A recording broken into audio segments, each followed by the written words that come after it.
Hello students, this is Hetal Bhandari from HR Institute of Studies. Today we are going to start a new chapter, that is linear equation in two variable, chapter number 3rd class 10th NCERT maths. Okay? अब linear equation मतलब क्या होता है, फिर two variable क्या होता है, ठीक है? अपन दो पार्ट में काटेंगे इस टाइटल को, linear equation in two variable. सबसे पहले linear equation क्या होता है? linear मतलब क्या होता है, जिसका डिग्री मीन्स हाईएस्ट पावर, जिसका हाईएस्ट पावर होता है 1. अगर मैं बोलूं 4x + 3 = 6, इसमें पावर क्या हाईएस्ट, x के अपन कुछ नहीं मतलब 1 है. तो जब भी highest power that is degree of the equation is 1, तो उसको बोलते हैं लीनियर इक्वेशन. जब भी डिग्री ऑफ द इक्वेशन 1 होगा तो उसको क्या बोलेंगे, लीनियर इक्वेशन. इधर तक क्लियर है? ओके अभी तक मैं क्या बोल रही हूँ कि जो हाईएस्ट डिग्री मतलब क्या होता है, हाईएस्ट पावर. जो इक्वेशन के अंदर डिग्री अगर 1 हो, मतलब हाईएस्ट पावर अगर 1 हो, तो उस इक्वेशन को बोलते हैं लीनियर इक्वेशन. इधर तक समझ आ गया? अब linear equation in one variable अभी तक अपन ने पढ़ा. वेरिएबल्स क्या होते हैं, अगर मैं बोलूं 4x², समझो तो ये होता है पावर, ये होता है वेरिएबल, एंड ये होता है कोएफिशिएंट. क्या होता है, कोएफिशिएंट. ठीक है, इतना समझ आ गया? ये होता है कोएफिशिएंट, ये होता है वेरिएबल, मतलब A to Z में जो भी होता है वो क्या होता है, वेरिएबल. ठीक है, और उसके ऊपर जो होता है वो क्या होता है, पावर. वेरिएबल के जस्ट आगे वाला क्या होता है, कोएफिशिएंट. अगर नंबर में होता है तो उसको बोलते हैं न्यूमेरिकल कोएफिशिएंट. इधर तक क्लियर है? अब जब डिग्री पूरे इक्वेशन की डिग्री अगर 1 है तो उसको बोलते हैं लीनियर इक्वेशन. अब लीनियर इक्वेशन टू वेरिएबल कब बोलते हैं, वन वेरिएबल कब बोलते हैं, जब A to Z के अंदर एक ही कोई अल्फाबेट हो. लेकिन टू वेरिएबल कब बोलते हैं, जब दो अल्फाबेट हो, दो वैल्यूज जुड़नी है एक ही इक्वेशन में. जब एक ही इक्वेशन में दो वैल्यूज जुड़नी तो उसको क्या बोलते हैं, linear equation in two variable. For example अगर मैं बोलूं 4x + 3y = 26, तो ये क्या हो गया, linear equation in two variable, because the first variable is x and other variable is y, so it is linear equation in two variable. तो ये इक्वेशन कैसे, अगर मैं इसको ऐसे भी लिख सकती हूँ, 4x + 3y - 26 = 0. Obviously yes, because plus है ये साइड तो वो साइड जाएगा तो माइनस हो जाएगा, = 0 हो जाएगा, कुछ नहीं रहेगा. तो इधर तक ठीक है. अब तो इस इक्वेशन को मैं ऐसे लिख सकती हूँ ना, ax + by प्लस, या अगर ये माइनस हो तो -c = 0, या ax + by + c = 0. इस फॉर्म में आ गया. क्लियर है? तब इसका फॉर्म क्या हो गया, इस इक्वेशन का फॉर्म क्या हो गया, ax + by + c = 0. ये फॉर्म हो गया. अब मैं pair of linear equation in two variable समझाना चाहती हूँ. ये पूरा चैप्टर क्या बोल रहा है, pair of linear equation in two variable. तो पेयर मतलब दो इक्वेशंस होगी, तो मैं क्या करूंगी, ax1 + by1 + c = 0, ax2 + by2 + c2 = 0. इसको बोलते हैं pair of linear equation in two variable. Clear है? अभी पेयर को सॉल्व कैसे करते हैं उसकी मेथड्स देखेंगे. ये पेयर को सॉल्व कैसे करते हैं उसकी मेथड्स देखेंगे. ओके दो मेथड्स है इसकी linear equation in two variable के पेयर को सॉल्व करने के लिए, वैल्यू निकालने के लिए दो मेथड्स है. कौन सी दो मेथड्स है, एक है ग्राफिकल और दूसरा है एल्जेब्रिक.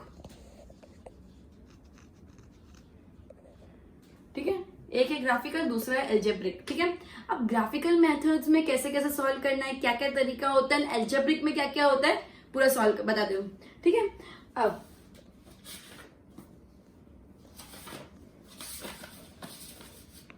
ओके अब ग्राफिकल के अंदर 3 चीजें होती हैं एंड एल्जेब्रिक के अंदर भी 3 चीजें होती हैं. वो बाद में कंसेप्ट करेंगे, पहले ग्राफिकल के अंदर क्या होता है. ग्राफिकल के अंदर सबसे पहला होता है इंटरसेक्ट करता है. कब इक्वेशन क्या होगा तो इंटरसेक्ट करेंगे, सब समझाती हूँ. पहला क्या इंटरसेक्ट करता है, एक पॉइंट, सिंगल पॉइंट पे इंटरसेक्ट करता है. एक होता है पैरेलल, होता है दो इक्वेशन एक दूसरे को ग्राफ पे पैरेलल जा रही है. और लास्ट क्या होता है कि दोनों एक के ऊपर एक है, ये एक है, उसके ऊपर से एक और जा रही है. समझ आया? उसको बोलते कोइंसिडेंट. क्या बोलते हैं, कोइंसिडेंट, मतलब एक के ऊपर एक हो रही है. एक हो रहा है दोनों इंटरसेक्ट हो रहा है, एक हो रहा है पैरेलल जा रहा है, और एक होता है कि एक पे दोनों है, मतलब समझ आया, को इंसिडेंट उसको बोलते हैं। क्लियर है इधर तक? अब इसको मैं डिटेल में करवाती हूँ कि एक्चुअली होता क्या है, कैसे होता है, क्या होता है, क्या रूल्स होते हैं। ठीक है, ग्राफिकल मेथड। अब ग्राफिकल के अंदर सबसे पहले मैंने क्या बताया था, इंटरसेक्टिंग वाला, इंटरसेक्ट एट वन पॉइंट। सबसे पहला पॉइंट क्या है इसका, intersect at one point. Graphical method बोलता क्या है पता है, A1 upon A2 is equal to B1 upon B2। अपन ने जो इक्वेशन लिखी थी A1 plus A1x plus B1y plus C is equal to 0, याद है? उसी तरह दूसरा भी इक्वेशन लिखा था 2 के साथ। ठीक है, उससे में A1 ये था एल्जेब्रिक इक्वेशन, और ग्राफिकल क्या बोलता है, A1 upon A2 is equal to B1 upon B2। A1 upon A2 is equal to B1 upon B2। तो जब A1 upon A2 is not equal to B1 upon B2, जब A1 upon A2 is not equal to B1 upon B2 and is not equal to C1 upon C2, कोई भी एक दूसरे जितना same नहीं है, कोई भी एक दूसरे जैसा सेम नहीं है, तब क्या होगा, लाइंस इंटरसेक्ट करेगी ओनली एट वन पॉइंट। तब क्या होगा, लाइंस इंटरसेक्ट करेगी only at one point, and तब क्या होगा, यूनिक सोल्यूशन मिलेगा, मतलब सिंगल सोल्यूशन मिलेगा अपन को, आंसर सिर्फ एक ही होगा। ठीक है, तब क्या होगा, इसका इंटरसेक्टिंग लाइंस का ही सेकेंड पॉइंट क्या है, यूनिक सोल्यूशन। क्या है कि सिंगल सोल्यूशन मिलेगा, खाली यूनिक सोल्यूशन, एंड चीजें कंसिस्टेंट होगी। कंसिस्टेंट मतलब एक जैसी, ठीक है, एंड चीजें क्या होगी, कंसिस्टेंट होगी, एक जैसी होगी। क्लियर है? जब A1 upon A2 is not equal to B1 upon B2, तब क्या होगा, लाइंस इंटरसेक्ट होगी, सिंगल पॉइंट पे यूनिक सोल्यूशन मिलेगा एंड कंसिस्टेंट होगा। क्लियर है? अब सेकेंड एक बार देख लो इसको, इसे समझाया, इसकी कोई सम वम नहीं है, ये सब मेथड समझा रही हूँ, उसके बाद सम कैसे सॉल्व करना है बाद में बताऊंगी। ठीक है,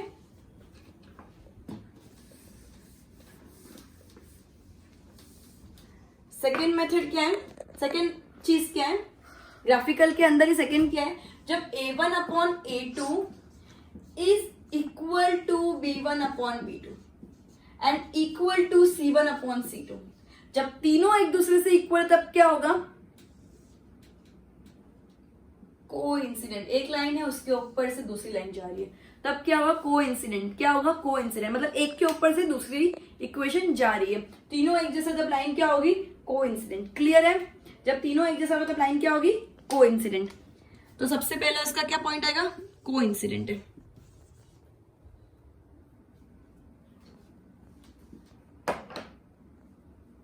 कोइंसिडेंट।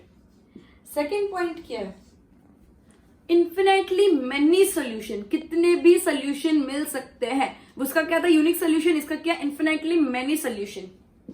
इन्फिनेटली मेनी सोल्यूशन मतलब कितने भी सोल्यूशन हो सकते हैं।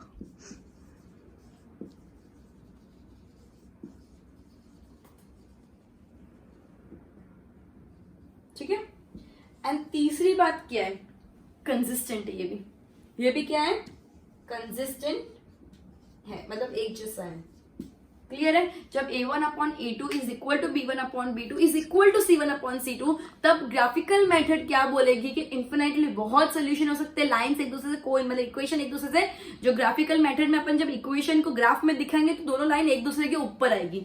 ठीक है, एंड वो कंसिस्टेंट है। इतना क्लियर हो गया? अब मैं थर्ड चीज पे स्विच करूंगी।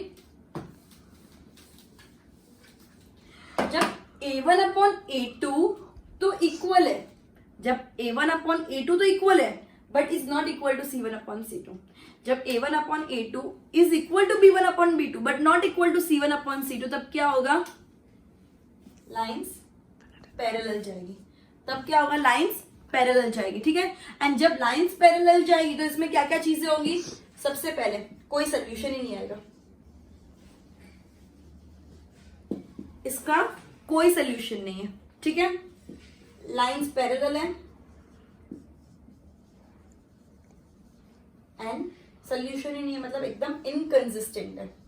वो दोनों क्या थे, कंसिस्टेंट, और ये क्या है, इनकंसिस्टेंट। कोई सोल्यूशन नहीं मिलेगा, लाइंस पैरेलल रहेगी और इनकंसिस्टेंट है, जरा भी कंसिस्टेंसी नहीं है। इधर तक क्लियर हो गया?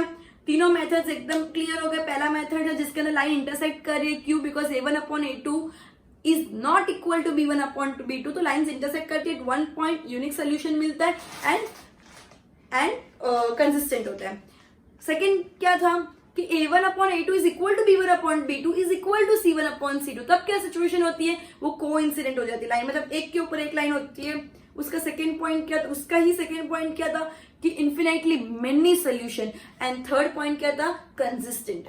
ठीक है, अब थर्ड चीज क्या है कि जब a1/a2 is equal to b1/b2 but not equal to c1/c2, तब क्या होगा कि नो सोल्यूशन, एकदम inconsistent and line parallel. Okay, इधर तक समझ आ गया। अब आएगा एल्जेब्रिक मेथड। अब एल्जेब्रिक के अंदर कौन कौन सी मेथड्स होती हैं? एल्जेब्रिक, ठीक है,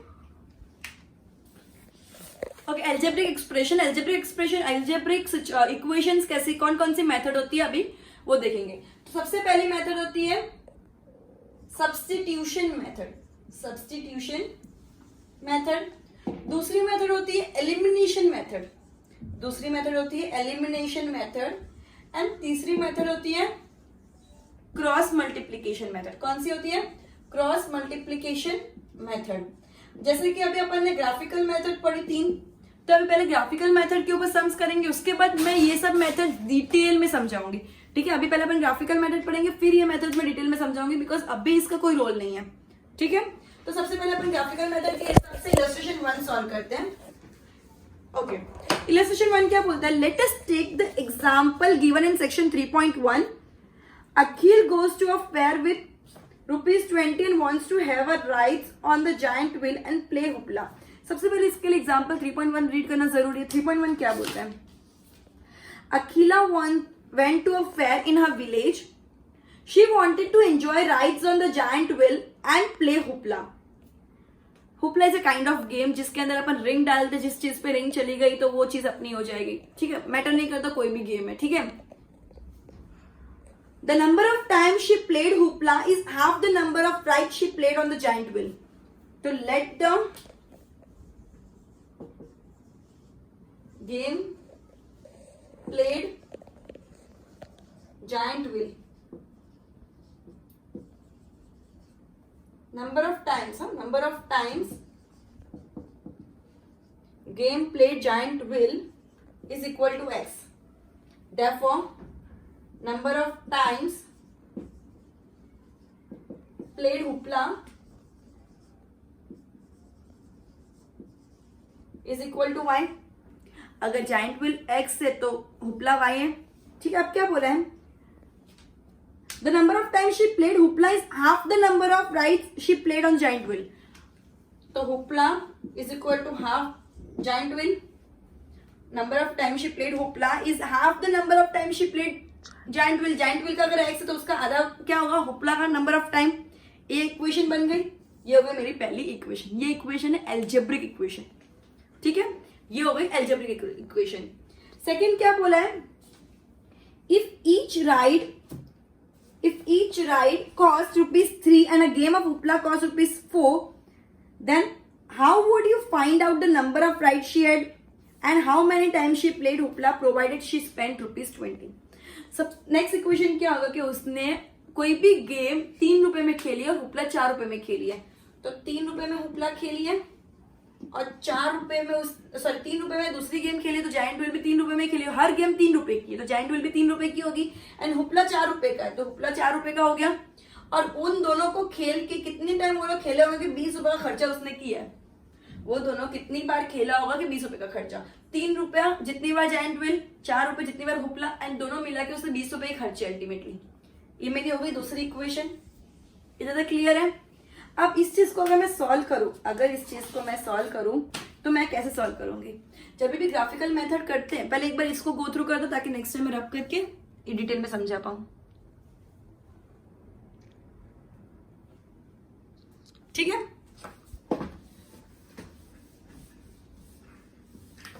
ओके। अब ग्राफिकल मेथड के अंदर कैसे सॉल्व करते हैं? एक बॉक्स बनाते हैं।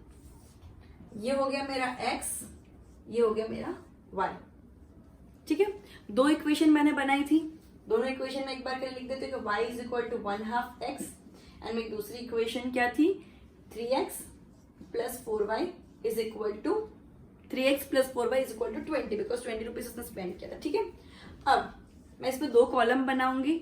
अगर मैं x को 0 सपोज कर रही हूँ तो पहली इक्वेशन के हिसाब से y कितना होगा, एंड दूसरे में अगर मैं y को 0 सपोज कर रही हूँ तो x क्या होगा। क्लियर है? ये पहली इक्वेशन से ही पूरा बॉक्स बनाना है। पहले इक्वेशन के हिसाब से दो वैल्यूज या तीन वैल्यू जितनी ढूंढ सकते हैं। तो मैं पहली इक्वेशन के हिसाब से अगर x को 0 और y को 0 करूंगी तो क्या होगा। अगर मैंने x को 0 किया इधर तो y is equal to 1/2 into 0, तो y is equal to 1 into 0 0/2, तो y इज इक्वल टू 0। तो अगर x 0 है तो y भी 0 आएगा, अगर y 0 तो क्या x 0 होगा, देखते हैं। y is equal to 1/2x, 0 is equal to 1/2x। ठीक है, तो x is equal to 1/2x है, 0 into 2 is equal to 0। Clear? इधर ही हो गया था कि x इज इक्वल टू 0 तो y इज इक्वल टू 0, तो तुमको वापिस से चीज सॉल्व करने की जरूरत नहीं है। समझ आया? जब इधर अगर वैल्यू कुछ और आती तो मैं इधर 0 लेके इसकी वैल्यू ढूंढती। ये तुमको सिर्फ समझाने के लिए मैंने किया कि जब x 0 y 0 बोल दिया तो y 0 तो x 0 हो गया, बट ऑब्वियस है ना, इसलिए तो x 0 तो y 0 है। क्लियर है? अब मैं x की कोई और वैल्यू लेके देखती हूँ। मेरा इधर 2 है, मतलब अगर मैं x की कोई 2 वैल्यू लूंगी तो ये कट हो जाएगा इजीली। तो मैंने क्या किया, x की वैल्यू 2 ले ली। ठीक है, अगर मैं x की वैल्यू 2 लूँ तो y is equal to 1 into 2/2, 1 into 2/2, 2 1 जा, तो y इज इक्वल टू 1। ठीक है, इधर तक क्लियर है? तो मेरी y की वैल्यू क्या आ गई 1, मतलब जब x 2 है तो y 1 है। अब जब मैं इसको ग्राफ पे दिखाऊंगी, जब मैं इसको तुम लोग 3.1 के एक्सरसाइज 3 नहीं इलस्ट्रेशन 1 के तुम लोग ग्राफ देखना, तो जब मैं इसको ग्राफ पे प्लॉट करूंगी, ग्राफ पे प्लॉटिंग तुम सबको 10th स्टैंडर्ड में तो आनी चाहिए, मैं एज्यूम करती हूँ, फिर भी एक बार सिखा देती हूँ ग्राफ पे प्लॉट कैसे करते हैं। एक बार इसको ग्रो थ्रू कर दो।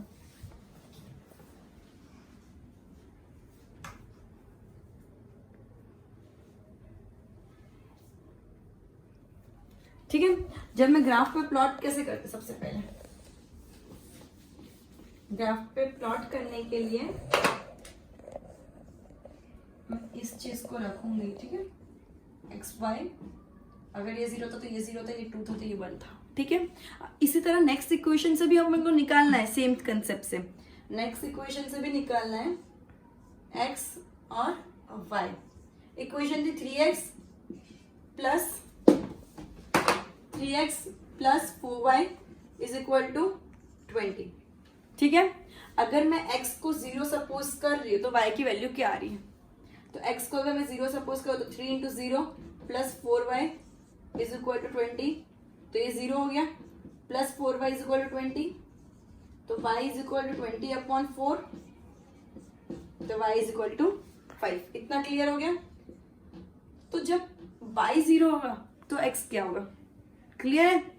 तो अगर मैं 3x plus 4y is equal to 20 कर रही हूँ तो 3x plus 4 into 0 is equal to 20, तो 3x 4 इंटू 0 0 हो जाएगा, तो 3x इज इक्वल टू 20, तो x इज इक्वल टू 20/3, तो ये हो गया 20/3।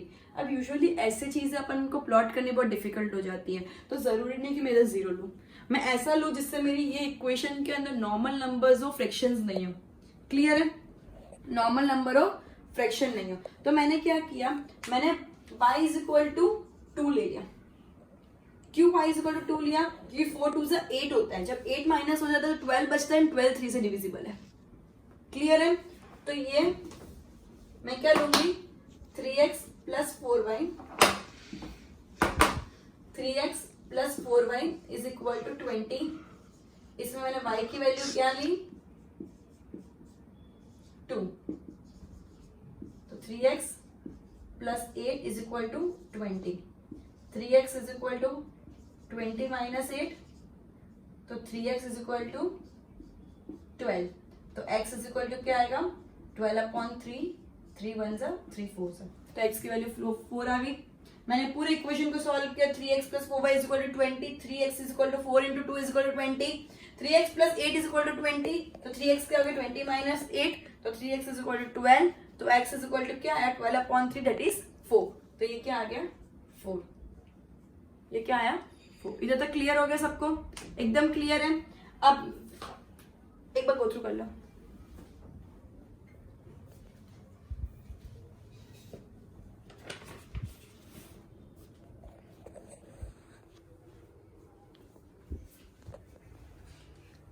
ठीक है, अभी ग्राफ पे कैसे रिप्रेजेंट करेंगे, ये वैल्यूज मैं रहने दूंगी, इसमें से बीच वाली वैल्यू मैं हटा दूंगी, तो ये सिर्फ 2 ही वैल्यू मैंने रहने दी। ठीक है, इधर क्लियर है।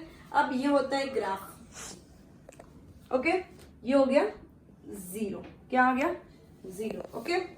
अब सबसे पहला वैल्यू है 0 0, तो एक सबसे पहला प्लॉटिंग हो गया, मैं इसको A नाम दे रही हूँ, और ऐसा लिखना होता है 0 0, ठीक है। ये y एक्सिस है, ये x एक्सिस है, ठीक है। स्केल भी तुमको लिखना होता है, ये सब तुमको आता है, इसके लिए मैं ज्यादा भी उसमें डिटेलिंग में नहीं जाऊंगी, ठीक है।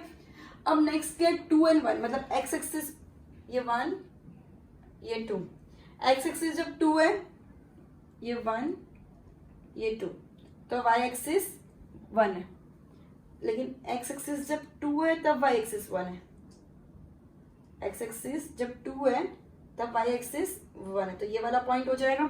x एक्सिस जब 2 है तब y एक्सिस 1 है, तो इससे लिखने का 2 1, इसको कोई भी नाम दे दीजिएगा, B C जो भी तुमको नाम दे दें। अब नेक्स्ट जब x 0 है तब y है 5 3 4 5, ठीक है। तो x जब 0 है तब y 5 हो गया, तो ये हो गया C। x आगे लिखते हैं, y पीछे लिखते हैं, इसलिए मैंने 0 and 5 लिखा है, क्लियर है। थर्ड प्लॉटिंग हो गया। फोर्थ क्या है, जब x 4 है 3 4, जब x 4 है तो y 2 है, D x 4 है तो y 2 है, क्लियर है। अब ये कैसे हो गया, जब ये 0 है तब ये 2 है, तो एक लाइन कैसे जाएगी, इधर से पास होते हुए जाएगी, क्लियर है। 0 और 0 and 2 and 1, तो 0 0 2 and 1 मतलब A और B से मैं एक लाइन पास करूंगी,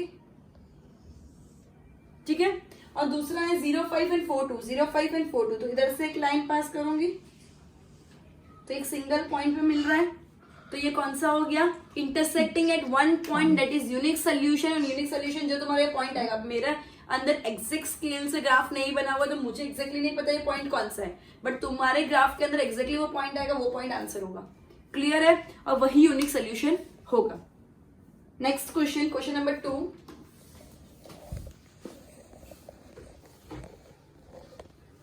इलस्ट्रेशन 2 एंड इलस्ट्रेशन 3 दोनों इसी तरह से करना है, सेम सोल्यूशन सेम टाइप है, बस उसके अंदर दोनों के अंदर एक होगा कंसिस्टेंट कोइंसिडेंट वाला और एक होगा पैरेलल लाइन वाला, ताकि तीनों कंसेप्ट क्लियर हो जाए। तुम लोग एक बार खुद ट्राई करो, नहीं है कमेंट में लिखो, मैं नेक्स्ट लेक्चर में डिटेल में एक्सप्लेन करूंगी, वाला नेक्स्ट लेक्चर 3.1 से शुरू कर दूंगी एक्सरसाइज। Good bye everyone.